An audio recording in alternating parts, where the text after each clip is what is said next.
As jy net my weergawe van mac and cheese, dit is maar nou net in kookwater met sout, so vir 8 tot 10 minute gekook. Dit is net die pasta gestryn en lekker afgespoel onder die kraan.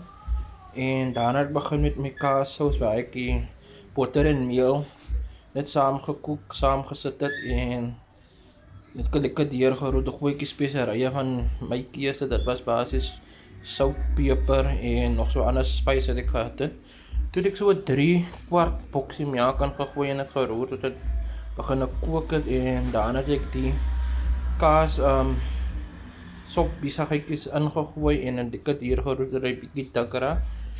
Toe het ek my kaas ingegooi. Ek het 3 verskillende kaas gehad. 3 kaas gehad. 2 was Gouda, 2 was cheddar en 1 was mozzarella kaas geweest. Dit is nou net so gekook dat hy lekker dikker raak, soos jy kan sien, daar trek hy lekker kaas raak.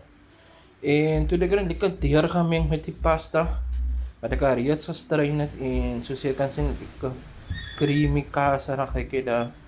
En daarna het ek dit net in 'n oonbak gegooi. Lekker evenredig uitgesprei en toe het ek nog 'n bietjie van die sous oorgaan wat ek net deurgemeng het en net so boor gegooi het, soos jy kan sien. En daarna het ek net weer van die kaas, die ander helfte van die kaas oorgestrooi, lekker evenredig. As jy kan sien, is lekker baie kaas om lekker romerig te maak. En toe het ek dit in die oond gaan sit, so vir 5 tot 10 minute aangesit en toe het dit lekker die kleur uitgekom. En toe is dit opgedis met ons middagkos. Is dit nou net klaar uit die oond uit. Kan sien hoe lekker trek die kaas uit so. Geniet dit.